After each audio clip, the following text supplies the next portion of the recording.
Hi, this is Dr. Toby Moma, host of Health and Wellness with Dr. Toby, inviting you to tune into our program this coming few weeks with Dr. Sanjay Joseph. Dr. Sanjay is the medical director of Louisiana Oncology based here in West Monroe. He's going to be sharing his passion for healing and health and bringing people to the place that God wants them to be. Many of you have a person or a family member who's been diagnosed with cancer. You don't want to miss this interview. We're going to be looking at what is the origin of cancer. How did it come into being? What has given cancer this stronghold in the community that has taken the toll on so many people? He's going to be sharing with you nuggets on how to avoid coming down with cancer in the family. If it's a genetic thing, if it's a societal, environmental thing, he's going to be sharing the nuggets with you. Dr. Sanjay Joseph is going to be with us for the next few weeks. You don't want to miss it. Tune in. He's a board certified hematology oncologist. You will be blessed. God bless you in Jesus' name.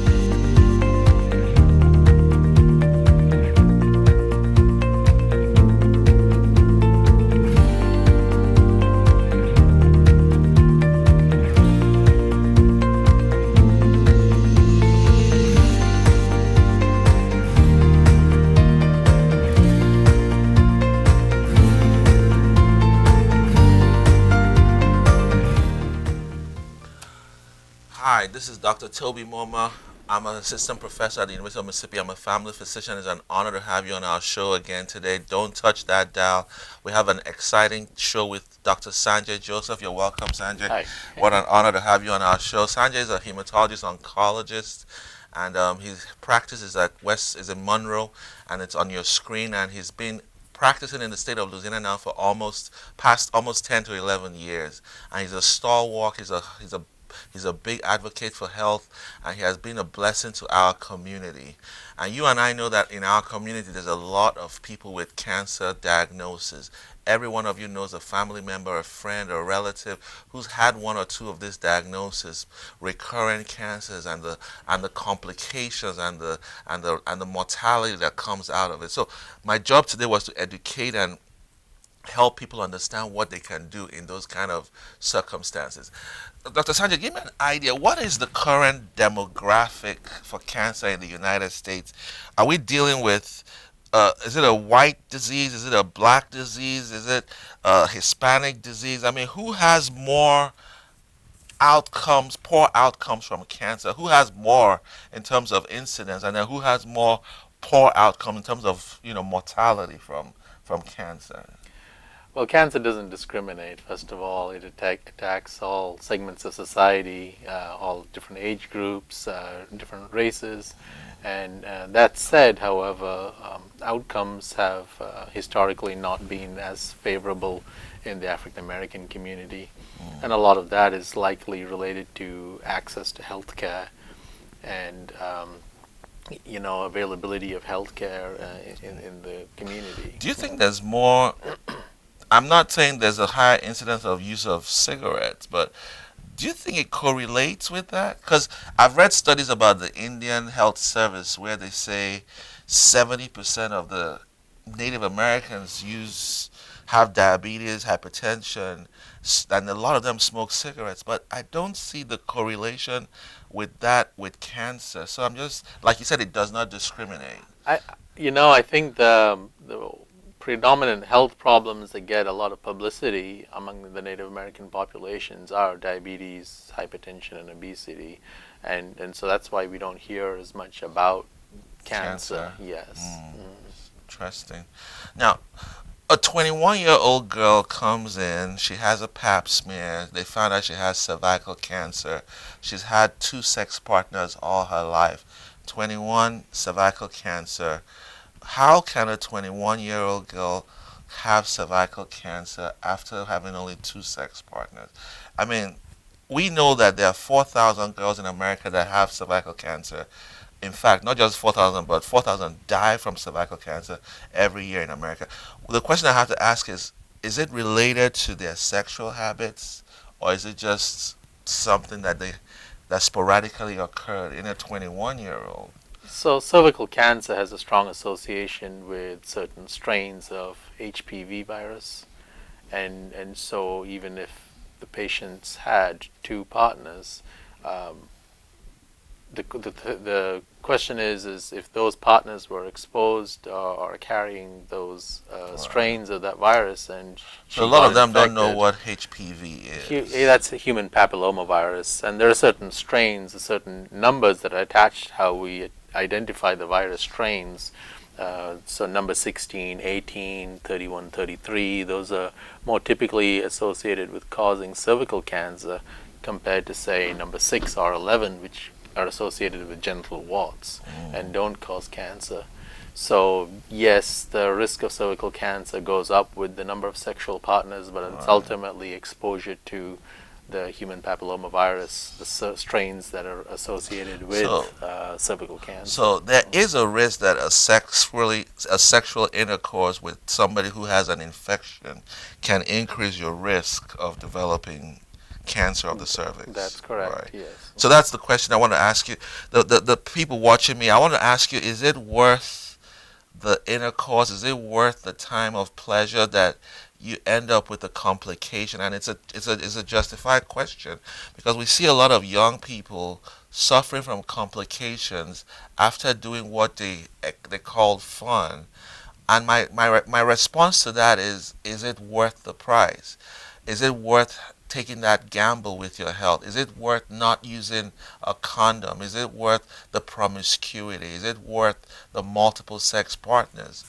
So again, in our community, I want us to think about those things. It's normal for a 12-year-old, 13-year-old to have multiple sex partners, but what they don't realize is at the age of 12 or 13, they're exposing themselves to different strains of the human papillomavirus that could eventually lead to cervical cancer. And thank God now we have a vaccine for that, and that's another reason why you should go to your doctor and get the vaccine so that you can at least reduce your risk of developing cancer in the future. All right. So lung cancer, we know it's mostly, well, let's not say mostly, but there's a huge involvement with cigarette smoking with the adenocarcinomas and the small cell and the squamous, cell, right? yes. But there's another one called mesothelioma. Can you tell us what the risks in terms of asbestosis? Who are the people who are at high risk of developing mesothelioma, which is a very high risk lung cancer? I think it has a kind of 1 year prognosis of. So the thing about mesothelioma is that there is a synergistic effect between the asbestos exposure and the tobacco use, and so it's kind of like a multiplicative effect rather than an additive effect, and so that patients who have been exposed to asbestos in the past can develop it if they also have a history of smoking. Okay. Yeah. So who's exposed to asbestos? Because a lot of the patients, viewers don't know, have I been exposed to asbestos? Is asbestos in my home? So we know that the government banned using asbestos for building, I think, in the 50s. Right. So hopefully we don't have any of those in the community. So we don't see as much of it. A lot of it was in building, but there are still old buildings out there. Sometimes they may get remodeled or renovated, and people don't know there was asbestos in their homes or in the buildings that they worked in, and so that's an area where somebody might get exposed to asbestos. How about the shipyard and automobile? Historically, the shipyard building industry was where we used to see a lot of people who had exposure to asbestos. But it's Definitely. not. They don't use those things as they used to. Right. There's a lot more regulations on the use of materials like that right now, and so it's not as widespread as it once was. Wow. Yeah. I know President Obama launched, I think it was a moonshine or something, to get rid of cancer in 2000 and maybe 16 or 15. He signed an act to try to eliminate cancer in a couple of years. Why has there been a resurgence of cancer in the last? Again, I know cancer has always been there, but maybe we haven't paid as much attention to it as we're doing now, or maybe it's more common now than it's ever been. So, do you think there's a resurgence, or do you think it's just I think we know more about cancer now. We have better screening tools available. We are keeping track of cancer better than we ever were before. The government gets all the data on individuals diagnosed with cancer, so they have detailed databases. And so, 100 years ago, we just didn't know as much as we know now in terms of prevalence and incidence of different types of cancers, and we do know that now. And of course, the other thing is that with improvements in treatment, people are living longer with cancer, and sometimes may have a recurrence or develop a totally different cancer while they may have beaten one type of cancer. And so you get there's more diagnoses being made than there ever was before. So, are you saying that as long as you live, as you get older, there's a higher risk? Is that it? There is a higher risk as you get Okay. older, but there are other factors that play a role too. Interesting. A lot of people out there are like, what is the silver bullet? What is going to get rid of? I'll take a pill once a day and I'll never have cancer. Have they invented that pill yet? There isn't. It's There isn't. unfortunately just not as simple as that. Okay. So everything they advertise and tell people to buy to prevent cancer at the health food store, it's not true. At the moment, it's not evidence-based. Eat healthy, live healthy, exercise well, and And just trust God. trust in God. Yeah, that's just about all we can do. Right, and of course, right. we have our screenings that are recommended for different types of cancer. You talked about the vaccinations Right. that are available, and they can prevent certain types of cancer. So Wow. I like what you doing all of said that that. cancer is an equal opportunity, or there's a way you framed it, that it does not discriminate. Right. So that's, in this politically charged environment where people are talking about one race against the other, cancer does not discriminate. And those of us who work in healthcare know that we take care of people from all races, all cultures, and the most important thing is the person there. So I think it's important that we put this out there, that you don't have cancer because you are from a particular race. You are not disadvantaged because you're from a particular race. You don't get a higher risk of cancer or even a higher risk of mortality, as far as we know, because you're from a particular race in cancer diagnosis. What kills people with cancer is late diagnosis and delayed treatment. Am I correct? For the most part, Okay. but that said, yes, there are some cancers that you Go can have ahead. a slightly higher increased risk based on of the cancer race? based on race. For example, multiple myeloma. Okay. There is an association with the higher incidence among African Americans, older patients, and more in males than females. And they tend to have a higher mortality in that regard. Right. Okay. And so, How about leukemia? Is that certain types of leukemia have a higher association with the Hispanic population. okay? And so, certain types of breast cancer, triple negative breast cancer, has an association with younger African American women. And so, that said, it's not across the board that you do get, pretty much most cancers in all different ethnic and racial groups. And then Dr. Sanjay and I know that in a particular group of patients who are immunocompromised, there are some cancers that can become aggressive. For example, I know Kaposi sarcoma in a HIV patient can Right. become a major source of mortality. Right.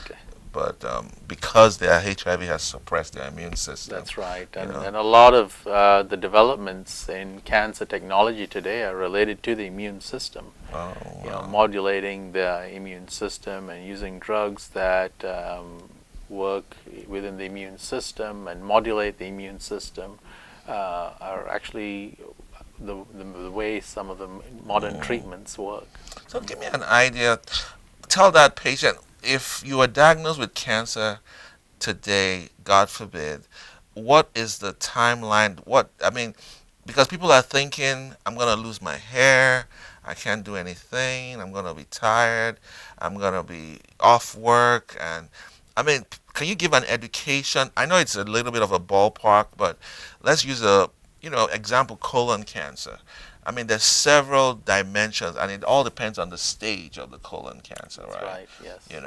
But what's your what's your advice when you have a newly diagnosed patient with malignancy in general?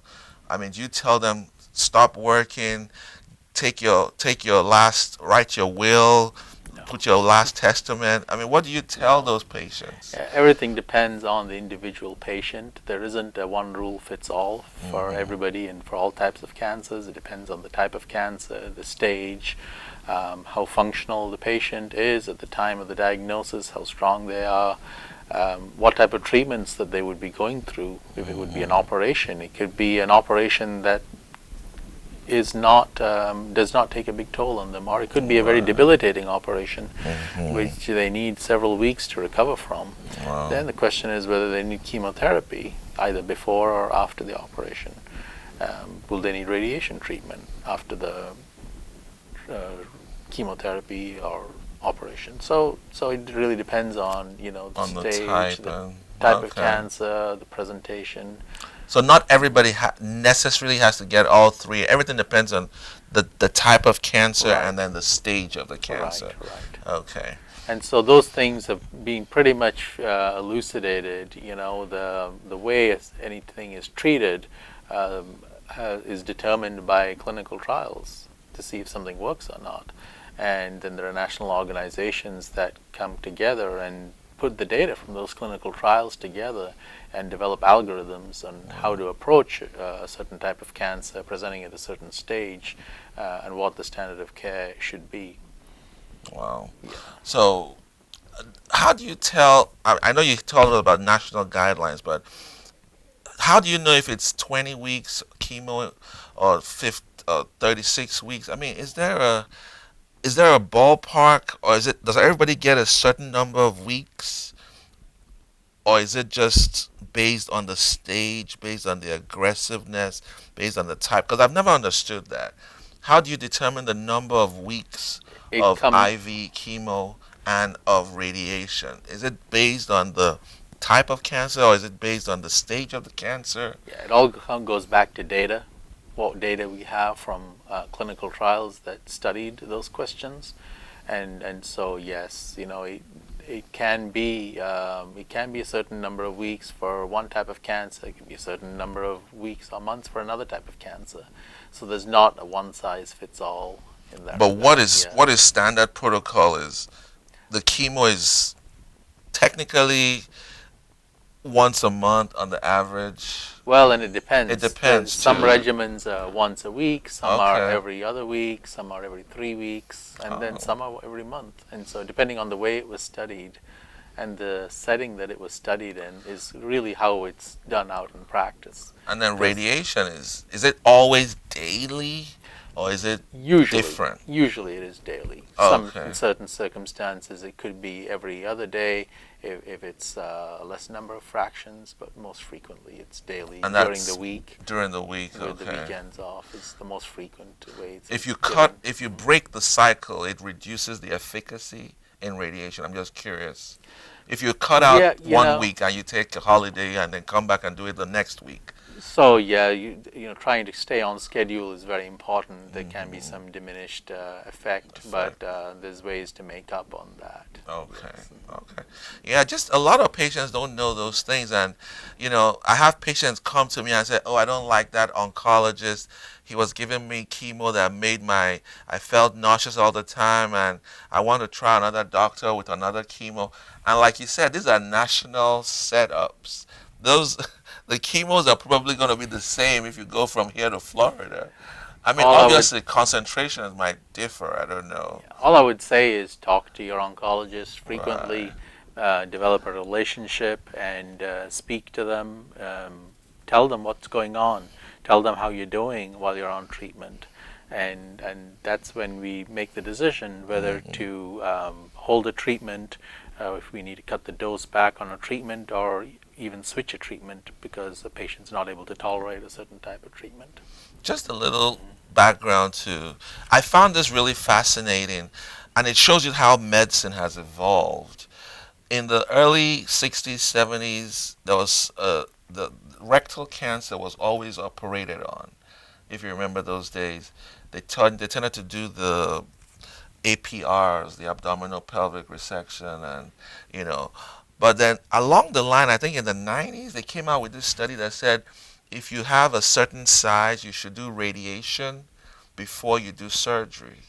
So I think I'm just learning this, but there are some cancers that respond even better to radiation than others. Is that true? Yes, yes, there's definitely the combination modality for certain types of cancers has been found to be highly effective.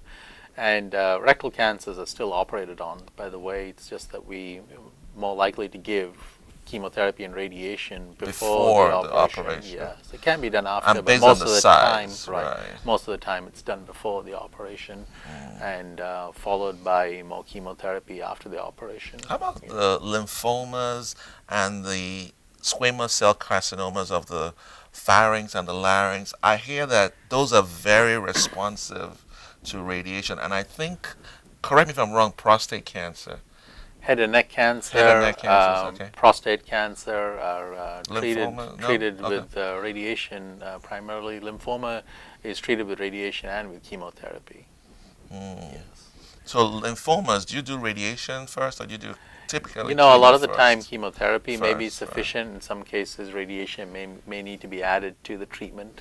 What do you do for a young girl with lymphoma who's obviously she wants to have kids and she's going to have this, am I correct, radiation or chemo that totally impairs her ability to have kids? What do you do in that kind of scenario? So in young patients who don't have children, who wish to have children in the future, it is possible to bank sperm and egg and use that as an option for having children later on. And it is But what's pursued. what's the technology? The technology, is it the radiation that impairs her fertility, or is it the chemo that impairs her fertility? Both of them can. Both of them. Yes. Okay. And it's not 100%, because I've heard of people who had it and still had the child afterwards, which I don't understand, but it does happen, right? Right. Okay, that's interesting, because right now I have a friend watching on the TV, member of the church here in West Monroe, and just want to give a shout out to her and tell her that it's well with her. But the key to note here is that there is treatment available for these conditions. It's not a death sentence, right? That's right. And in 2018, cancer, we all know it's a C word. People have used it for years as a death sentence. Why should I not consider cancer a death sentence? Is it based on what we know about cancer now? And I don't want to give people false hopes. But as a doctor, I see the statistics. I see the survivors. And I'm telling people, don't consider this a death sentence. If you go through the right treatment, there is hope. Am I correct? That's correct. So there's more options available today than there ever was in the past. Patients are living longer. There's more standard of care treatment options. Drugs are getting approved every year, for different types of cancer. And even more than that, for specific types of cancer, we're finding drugs that work on cancers with specific mutations. That's what we call targeted therapy. So treatments have gotten smarter than they ever were in the past. Yeah. Right. So in 2018, there's a lot of people who are talking about the PET scans, and there's a lot more technology than there used to be a long time ago. So we have a better chance of positive outcomes going forward. So I believe that many people who hear the word cancer should have an optimistic approach. If you follow the due diligence, this is the question I wanted to bring up to you. A lot of our patients, they travel outside the city, the West Monroe, the northeastern Louisiana, to go get treatment. I mean, it's not a bad thing. There's three National Cancer Institutes recognized. I'm sure MD Anderson, Memorial Sloan Kettering. Well, there are actually many more. Oh, there's more. Oh, there's yes. many more. The closest to us is MD Anderson. I believe so. Okay, yes. which is great, because it's a National Cancer Institute recognized center. I just want to encourage people to. I know Dr. Joseph would never stand up and tell people, come to me, but if you have a malignancy or a condition that is what we consider a cancer diagnosis, there are options locally. There are hematologists, oncologists locally, and you're not bound to stay in West Monroe, Monroe. But there's options for you if maybe you've gone to MD Anderson, you've gone to Memorial Sloan Kettering, and you want to give, you know, somebody locally the job of doing the infusions monthly or weekly. It's important to know that those options are available locally. You know, the radiation is available through the Northeast Cancer Institute. You know, and again, I'm not an oncologist, but I still think if you don't have to travel hours to get treatment, why don't you take that option? So tell me, what do you think our capacity is in Northeast Louisiana for treating cancer? I think it's excellent. I think we can treat almost everything here. There are certain types of things that we definitely need outside resources and help. Certain skill sets that may not be in the area, but for the most part, we do have the skill sets, facilities, and opportunities to treat things locally. That said, it's always, we love partnering with experts in the field at tertiary centers too, and something that we do all the time. Right. So, yeah. So again, look at your options. If you want a local option, talk to Dr. Joseph. If you want to go outside, get a second opinion, please feel free. The NCI is the National Cancer Institute, and they have a list of their institutes that are recognized and registered for cancer treatment. So we want you to get the best care, but we just want you to know that there is care available here locally, both for chemo, both for radiation, and also for surgical options. So we just want you to be aware of all the opportunities that Northeast Louisiana has to offer in this time and age. You and I know the facilities that are available here, the hospitals, and it's a matter of getting in touch with your doctor. Dr. Sanjay Joseph's office address is going to be on the screen. His number is going to be on the screen, and you can just make a call and ask for his opinion on those things. You can call that number and get an appointment, and he'll now give you an idea what he will do if he was managing your cancer. So think about it. You know, I think a lot of people travel because they feel there's no options, but I'm just trying to throw this out there that there are options, and we have to keep our options open.